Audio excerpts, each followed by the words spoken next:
Well, hello everybody, Mike with Spray Jones. We're going to start a new series here on addressing half-truths and whole lies, where a lot of people make claims on the internet about spray foam, whether it's on Facebook or Pinterest or Instagram or what have you, or just here on YouTube or Rumble or wherever.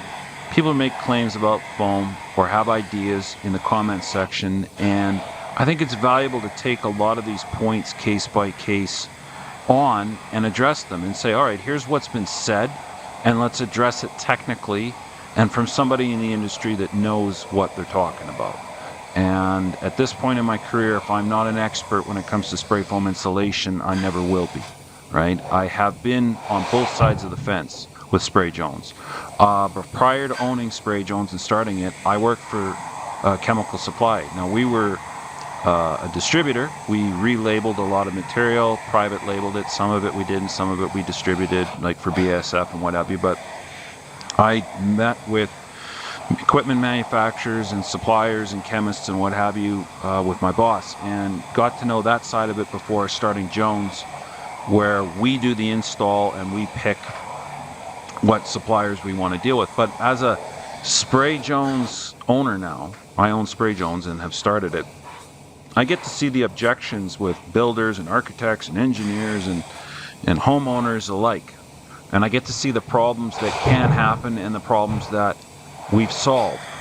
So, yes, I'm biased towards spray foam, but I'm biased because I've had the red pill moment. I find that the majority of people that have a hang up towards spray foam insulation are for a couple of reasons, and it's usually being that they're either straight up ignorant about the product and its abilities. So they've never learned. They just don't know, and there's a bit of pride to them, and they don't want to learn. Okay, so that's classification 1. Classification 2 is they have learned a bit. They've had a bad taste in their mouth. Something's gone wrong. They were on a job or worked for somebody or they had a bad experience, all right, with spray foam.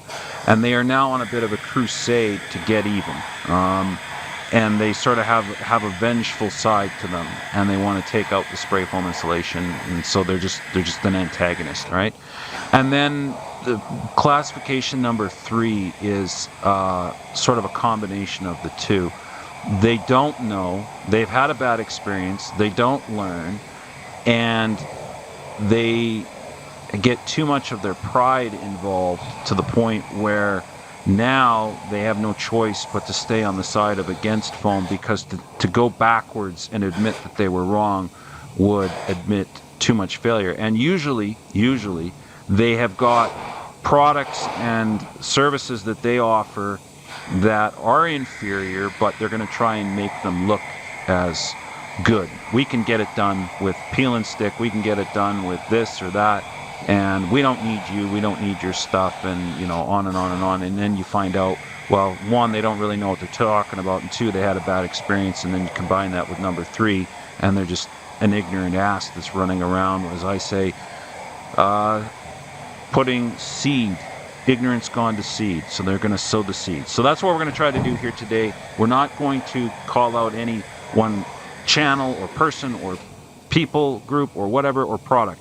We're going to attack the ideas, all right? And the number 1 idea that we're going to open up with on this series is going to be, why are you comparing R values? So the number 1 thing that I think trips up most people, and it's sort of a litmus test for how all other conversations are going to go, is when I get onto a chat room or see comments and people are comparing R's, like, I need R50, I need R60, I need RRR, and all they can talk about is resistance value, when that is hardly the way that we need to be measuring an insulation's effectiveness in this day and age. 2023, here we are, and we're still talking about resistance value. So get rid of R value comparison. I don't care if it's cellulose, if it's mineral fiber, if it's high-density glass fiber, low-density glass fiber, bib systems, spray foam insulation. You cannot compare one insulation to the next on a straight resistance value playing field, right? You can compare the insulations, but you cannot compare the R value, achieving this R value number, as your goal for that's going to work or not. And I'll briefly explain. I did a video called The R-Value Myth where I go into a great deep dive, and I really think you should just hit pause at this point and select the video. It's the first video. It will be the first video in the description box. So drop down the description box, and there you will see the R-Value Myth video, and go watch that one. Bring your IQ up on what the lie is, or not. It's not necessarily a lie. It's just a hyper-accurate test for measuring thermal conductivity. The problem is, if we want to measure an insulation's effectiveness, you would admit right here, right now, 5 minutes into this video, that we need to control air, right? So it doesn't matter how much insulation you have, but if you let air go through the insulation and air get to the other side where you are, air from out to in, that's infiltration, exfiltration, warm air or cool air that you've made inside your structure leaving, okay, so air going through your insulation, that's a problem. Right? Moisture going through your insulation, that's a problem. Gaps in your insulation where you can't get some, or you should have had some, or you got some and you thought you did but you didn't, okay, that's a problem, right? So the insulation has got to fit and conform to the structure. It has to control air movement, and it has to control water movement. If we can do those things all in one product, then we've got a fighting chance. Now, let's take a look at fiberglass for a second. Right, let's take a look at mineral fiber for a second. Does it let air go through it? Absolutely. Does it let water go through it? Absolutely. Does it lend itself well to fitting to the irregularities of construction? No. In fact, most of our construction nowadays is to try and have some basis of wall and ceiling to allow for the insulation to go in, but the insulation is still very much an afterthought. It is trying to piecemeal around the limits of dimensional framing, right? For good reason. We've got framing, we've got roof, we've got connections, we've got walls, right? So what the building needs is something that is going to control air, control water, and is going to be easy to conform and apply to the structure in all of the irregularities. And how the insulation fits to the building structure itself is highly critical, because the insulation doesn't do any good in the truck. And it doesn't do any good in the parking lot, and it doesn't do any good sitting on the floor in the room that you're going to insulate. It has to be up against the wall or the ceiling. It needs to be in tight, intimate contact. And it needs to not be super compressed. It needs to not be damaged. It needs to be not full of gaps. So how it's conformed and installed, it needs to be as close to being made perfect as possible. Now, if you've stuck this far in the video, does that sound like something that fibrous insulation, prefabricated into bundles, is going to give you a fighting chance on? The answer is no, if you're being honest. Come on, take the red pill with me here, right? Wake up. The insulation is not going to do all of those things. So what are we looking for? We're looking to control air, we're looking to control water, and we're looking to conform, and we're looking to adhere. All right, so fibrous insulation and whatever values it gives are going to be totally different out in the field. Why? Let's look at this Oak Ridge National Laboratories report, right? Research shows that perfectly installed bats will lose 11% of their labeled R value. That is, commonly installed fiberglass bats will lose 28%. Why? Because if you're actually honest, the installed laboratory results of testing a bat are totally different. So I'm going to give you a very simple hypothetical here. Imagine that I told you that this truck that you're about to buy gets 80 miles to the gallon. And you say, okay, great, but when you got it, it only got 14 miles to the gallon or 18 miles to the gallon. And you're like, hey, what a ripoff. And I'm like, no, it wasn't a ripoff at all. Go read the fine print on how we got the 80 miles to the gallon, right? We did it in a wind tunnel, in a vacuum, downhill, not pulling a trailer, on a perfectly smooth surface with tires pumped up to 200 PSI rock solid. You know what I'm saying? Like, the theoretical value of how we achieved 80 miles to the gallon is completely non-real world. Nobody can replicate those conditions. That's what's going on with fibrous. The resistance value test is very biased to begin with. Well, it's lacking in its total complexity of what we're trying to measure. It's giving us one piece of information: resistance value through conductivity. So heat loss through touching.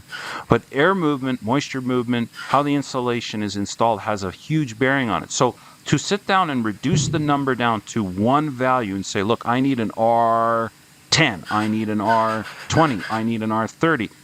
It's not. We should be looking at a total assessment. How does the insulation fit? How does the insulation handle air movement? How does it handle water movement? All of these things. Then you would get and say, well, your total installed insulation value is the 17. That's what you got to achieve. And fiberglass gets a 3. But spray foam gets a 22. So if you're trying to achieve a 17, you've already achieved it with the spray foam at 22. Why? Take a look at this study. Let's go down to the results here. Who conducted the test? Oak Ridge National Labs. Why was the test conducted? Because buildings and architects and designers and homeowners want energy efficient walls. Why can't the R values be used to compare insulations? R values aren't a good starting point, but they are the results of small, meticulous, prepared laboratory results. Do not necessarily reveal how an insulation system performs once installed in actual buildings. Agreed. Different insulation systems with the same laboratory R value can deliver much different levels of comfort and efficiency, right? The researchers found that fiberglass bats deliver far less than their labeled R value in real walls. Okay, where did the R value go? Well, technically the R value doesn't change because it's based on specific laboratory test results. However, Oak Ridge did see the following. R19 labeled fiberglass bats have an R value of 17 before they're even installed, right? 19 bats have an R value 17 when installed perfectly. We're talking all 6 sides, front, back, right, left, right, up, down, everything. R19 bats have an R value of 13.7 when installed, is commonly found in actual walls. And folks, let's be really blunt here. It's far less than that, because even in the perfect conditions, or not perfect, but the real world conditions, it's still going to be much, much less. I've seen, and we've all seen it, fiberglass stuffed into a corner, hammered in with a screwdriver, right?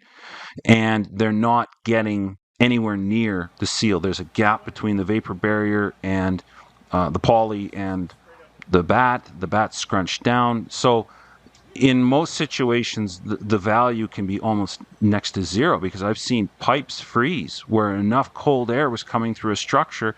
They had piled on copious amounts of batting, and the air was just going right through the batting, and it froze the pipes. So what is the resistance value at that point? It's zero. Why? Because conductivity isn't enough to protect you. You need convection. So convection has so much more to do with your ability to insulate and retain the BTUs. So people will make the first comment, they're trying to compare R values. They're trying to compare an R20 bat to an R20 spray foam. So I'm saying right off the bat, 12 minutes into this video, you can't do it. And if you don't understand why you can't do it, why the R value test is flawed to begin with, and the fact that fiberglass gets air through it and water through it and doesn't conform perfectly to the substrate, then you're hopelessly lost. Like, I'm not going to spend any time trying to talk with somebody like that. So let's just circle back then and say, all right, wait a second. I'm trying to make a decision here on what is the best R20 that I should be getting. And if you want to be rock bottom priced, I guess the open cell R20 system would be the best bang for your buck. I wouldn't even spend the money towards fibrous. You say, well, I can put an R20 fibrous in for this. Well, why would I? It doesn't conform to the structure. It doesn't adhere. It doesn't add any structural support. It lets air go through it. It lets water go through it. It's nearly useless or ruined when it gets wet. It can't dry back out easily and stay dry. What I mean is, once it gets wet, it gets wrecked. It's wrecked. It's ruined. It needs to be replaced. That's what I'm trying to say. So why would I want to put open cell foam in? Because I've got millions upon millions of cells filled with carbon dioxide. It's a steam blown foam. It's a water blown foam that is blowing CO2 to puff open the cells. From there, it's going to be a perfect fit because the liquid is conforming to the substrate. It's filling all of the cracks. I'm not going to get any compression. The cells are perfectly going to open.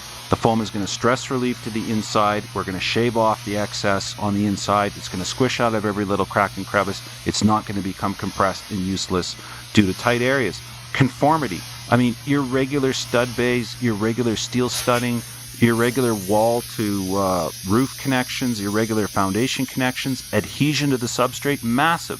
The fact that when I get a polyurethane is glue, as long as it's dry and as long as it's clean of oil, or grease or dust or dirt or concrete sand, or like powdered, cement mixture, the foam is going to stick. It's going to stick and stick very well. But that's just normal surface prep. I mean, come on. People say, well, spray foam doesn't stick very well. It does stick very tenaciously when you don't have surface contaminants on. And that's just common sense. You wouldn't go in and paint on drywall that still had drywall dust and then blame Sherwin-Williams for having no good paint, or Benjamin Moore, right? That's just ignorance. So the spray foam is going to stick fine when you have a clean, dry substrate, a paint-ready substrate. That means that I've got adhesion to the building and the areas that I want insulated. Why wouldn't I want that? Why would I not want that over fibrous, which is just laying in up against it, when a 3% void can account for as much as a 15% reduction in overall insulation efficiency? Right, so now I've got an air seal, and I'm controlling infiltration, exfiltration, and I'm controlling convection within the insulation. You are not getting convective air currents within an open cell foam. You're not getting convective currents around open cell foam, right? So within and around. So air cannot move from one side to the next, therefore your drafts are sealed. We'll talk more extensively about air sealing in another video, where people have addressed the fallacy of, well, spray foam is a lie, it literally doesn't seal the building up that well. We're going to get into that in a separate video. I like the fact that it's custom fit, it's liquid custom fit into all the irregularities where I can't, and you know what I'm talking about, joist cavities, but also just odd turreted walls and odd connections where there's going to be a lot of piping, a lot of ductwork. You can go in with an open cell foam, fill those completely up, and it's going to crawl in and around the piping itself. It crawls in around the wires. So it's going to fill, it's going to adhere, and it's going to conform, right? I've just, in 17 minutes, listed off a no-brainer for why I would want to choose open cell foam over the comparable quote-unquote R value that I'd be getting with a fibrous material. It's just an absolute no-brainer. I mean, you will get far more than what the upgrade is going to cost you in value when you're controlling air, when you're controlling moisture movement. And we'll get into how vapor is controlled. We'll get into thermals in other videos. This video is just saying straight up, you cannot compare the R value, resistance value, because the batted insulation is not controlling air and controlling water, and it has an installation problem with it.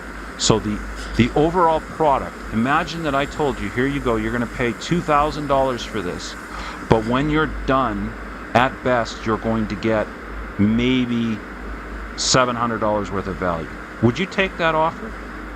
But when you go with spray foam, you have the ability, provided that the installer doesn't mess it up, and we'll address that in another video, but you have the ability with the right product, right installation, to spend $2,000 and get $2,000 and more of value into the structure, because it's actually going to adhere, perform, seal, and stay stuck when it's installed properly and has the right product. But that's just like anything, right? Like, I pay for a tile floor, I don't expect the tiles to be lifting and popping and breaking 2 months after it's been installed, right? Installation issue. So I think we've addressed it here with the labeling of install performance. But just, if you've stayed 18 minutes long here, I'm going to show you. This is the technical data sheet for open cell foam for Icynene. Used to be called Icynene. Huntsman bought them. Here we're seeing that their aged thermal resistance value is R3.7 an inch. Here is their air permeance for 3 inches of material. Do you even have an air permeance rating on mineral fiber? No. How could you? Do you even have a water vapor permeance rating on a fibrous or mineral fiber, cellular fiber? No. No, you do not. Water absorption is only 5%, right? And it's a dimensionally stable product, meaning it's going to stay in place. So these aspects here trump this one little thing. Oh, I can get an R3.7 out of a bat. No, you can't. It's all these other things that you need to be providing. So adhesion, custom fit, conformity into the building, conforms and wraps around everything, controls all of those aspects. So do not compare R value one product to the next. They're going to perform very differently. So stay tuned. I'm going to have another video coming out, and we're going to knock down these lies. Leave a comment, leave a question. If I haven't covered something here, I want to keep everything under half an hour so most people can somewhat stick around in some of these videos. But these are huge subjects, and I've got a lot of videos that have already covered a lot of them off, and I'll be putting the links in the description. So leave a comment, share, like, and subscribe. Catch you on the next one.